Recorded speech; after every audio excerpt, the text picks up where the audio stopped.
UP board के सभी छात्रों का मेरे इस यूट्यूब चैनल पर स्वागत है। हम भौतिक विज्ञान पढ़ा रहे हैं इस समय क्लास 11 की, और उसके अंतर्गत हम चैप्टर के ऊपर बात कर रहे थे, वो है विमीय विश्लेषण। तो पिछले वीडियो में हमने आपको विमा कैसे निकाली जाती हैं ये सिखाया था। आज हम विमाओं के क्या उपयोग होते हैं, कैसे हम विमाओं को भौतिक विज्ञान में प्रयोग करते हैं। तो नंबर 1, किसी भौतिक राशि के मात्रक को एक पद्धति से दूसरी पद्धति में बदलने में हम विमा का उपयोग करते हैं। किसी समीकरण के सत्यता की जांच करने में हम विमा का उपयोग करते हैं, और विभिन्न भौतिक राशियों के बीच संबंध कैसे स्थापित करना है इसके लिए भी हम विमाओं का उपयोग करते हैं। आज की जो चर्चा है वो किसी भौतिक राशि के मात्रक को एक पद्धति से दूसरी पद्धति में बदलना सिखाएंगे।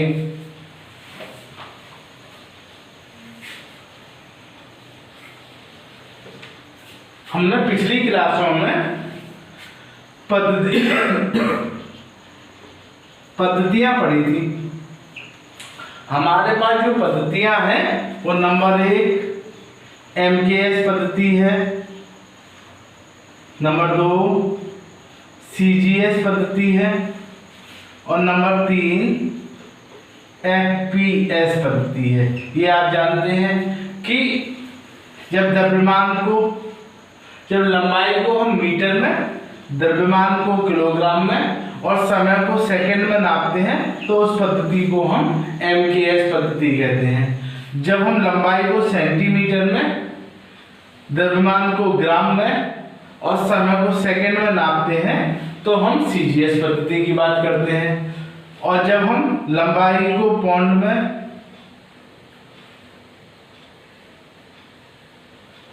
लंबाई को फुट में, द्रव्यमान को पौंड में और समय को सेकंड में नापते हैं तो अब हम FPS की बात करते हैं। और इस MKS पद्धति को सामूहिक रूप से SI international system of international कहा जाता है, SI पद्धति कहा जाता है। अब हम पास कोई भी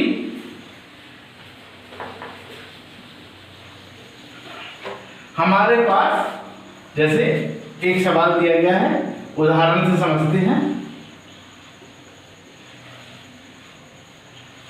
हमारे पास 1 न्यूटन बल दिया गया है। हमारे पास क्या दिया गया है? 1 न्यूटन बल दिया गया है। अब न्यूटन जो मात्रक है वो MKS पद्धति का मात्रक है। न्यूटन जो है वो MKS पद्धति का मात्रक है, और उससे पूछा गया कि 1 न्यूटन कितने डाइन के बराबर होता है। किसी ने आपसे पूछा कि 1 न्यूटन जो है वो कितने डाइन के बराबर होता है, और ये जो डाइन है ये CGS पद्धति का मात्रक है, यानी कि बल का ही मात्रक है। बल का मात्रक MKS पद्धति में न्यूटन है और CGS पद्धति में डाइन है। अब एक भौतिक राशि के मात्रक को जब दूसरी भौतिक राशि के मात्रक में बदलते हैं तो हम एक बात याद रखते हैं कि किसी भी पद्धति का आंकिक मान, और आंकिक मान को हम n से प्रदर्शित करते हैं, और मात्रक को यूनिट कहते हैं और u से प्रदर्शित करते हैं। n का मतलब हो गया न्यूमेरिकल वैल्यू, आंकिक मान, u का मतलब हो गया यूनिट, मात्रक। इन दोनों की अगर हम गुणा कर दें, आंकिक मान और मात्रक दोनों की कर दें गुणा, बराबर क्या हो जाता है? नियतांक होता है। बराबर होता है नियतांक। ये बात आप ध्यान रखिएगा। जब हम एक पद्धति को दूसरी पद्धति में बदलते हैं तो हमारे पास ये विचार है कि किसी भी पद्धति का आंकिक मान और उसके मात्रक का गुणनफल बराबर क्या हो जाएगा? नियतांक होगा। यानी कि एक पद्धति में उसका आंकिक मान, तो एक पद्धति मतलब N1 हो गया, और उसी पद्धति में उसका मात्रक, इसकी गुणा कर दी, बराबर हो जाएगा दूसरी पद्धति का आंकिक मान और उसके मात्रक का गुणनफल U2 हो गया। फिर तीसरी पद्धति का आंकिक मान और तीसरी पद्धति का मात्रक बराबर हो जाएगा चौथी पद्धति का आंकिक मान और उसका मात्रक। n पद्धतियों के आंकिक मान और मात्रक का गुणनफल कैसा हो जाता है, नियतांक हो जाता है, ये बताया गया था। अब जो वैल्यू दे रखी है, जैसे 1 न्यूटन पूछा गया है, तो ये हमारी प्रथम पद्धति हो गई।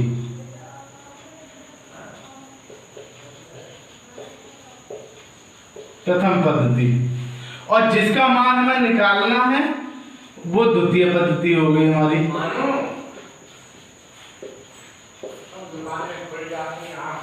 प्रथम पद्धति हो गई 1 न्यूटन जिसका मान दे रखा है, और जिसमें पूछा गया वो हमारी हो गई दूसरी पद्धति। अब क्या काम करेंगे, अब लिखेंगे, ये फॉर्मूला याद रखेंगे कि जितनी भी पद्धतियों के आंकिक मान हैं, जितनी भी पद्धतियों के आंकिक मान हैं, उन सब की गुणा करने पर हमको जो है मान कैसा प्राप्त होगा, नियतांक प्राप्त होता है।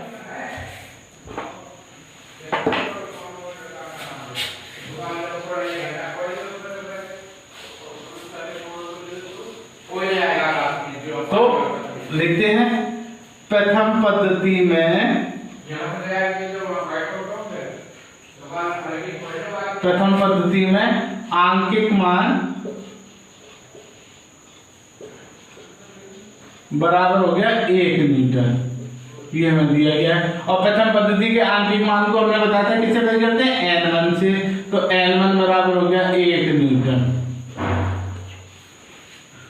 अब प्रथम पद्धति का मात्रक,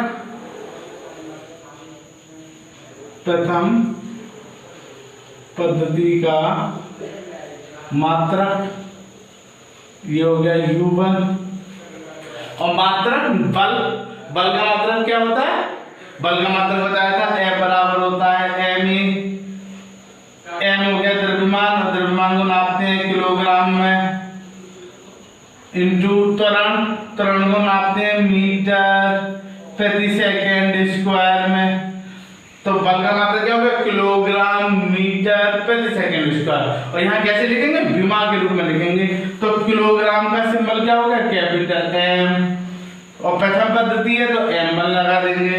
मीटर लंबाई L, L1 हो गया, समय सेकंड हो गया T1 की घात -2, ये विमीय सूत्र हो गया। अब इसी प्रकार से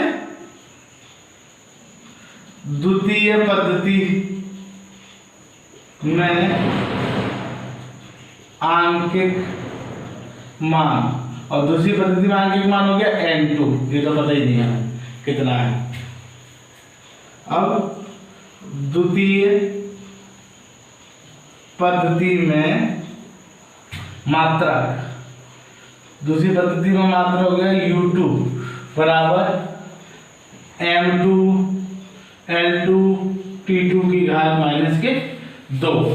अब हमारे पास सूत्र क्या है, सूत्र कहता है कि प्रथम पद्धति का आंकिक मान और उसके मात्रक का गुणनफल बराबर होता है दूसरी पद्धति का आंकिक मान और उसके मात्रक का गुणनफल।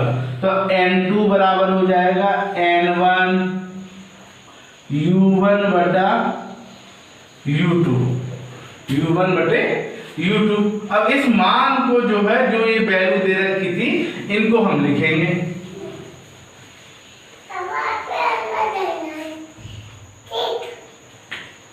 तो n2 बराबर n1 का मान 1 न्यूटन, u1 का मान m1 L1 T1 की घात -2 बटे u2 का मान m2 L2 T2 की घात -2।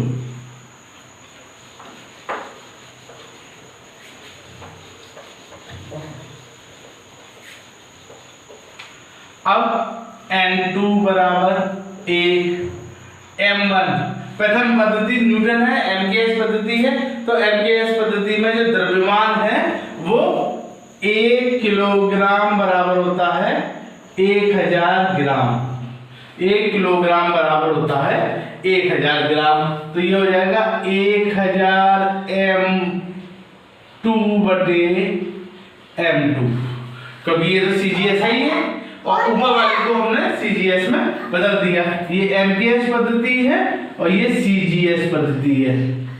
तो MKS को CGS में बदला, 1 किलोग्राम बराबर 1000 ग्राम इंटू 1 मीटर बराबर होता है 100 सेंटीमीटर।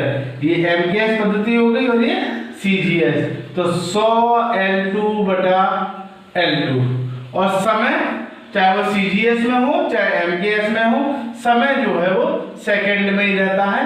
तो T1 की घात -2 बटे T2 की घात -2, ये दोनों वैल्यू आपस में कट जाएंगी। अब M2 से M2 कट गया, L1 से L1 कट गया, तो N2 बराबर 1, ये 1000 गुणा 10 की घात 2, तो N2 बराबर हो गया 1 गुणा 10 की घात 5, गुणा में घातें जुड़ जाती हैं, तो N2 बराबर हो गया 10 की घात 5 डाइन, यानी कि एक जो न्यूटन था हमारा वो 10 की घात 5 डाइन के बराबर हो गया। अब आपके पास बुक्स है कोई भी हो तो उसमें अगर सवाल दे रखे हों, एक पद्धति से दूसरी पद्धति में बदलना प्रैक्टिस कीजिएगा। नेक्स्ट वीडियो में आगे की बात करेंगे।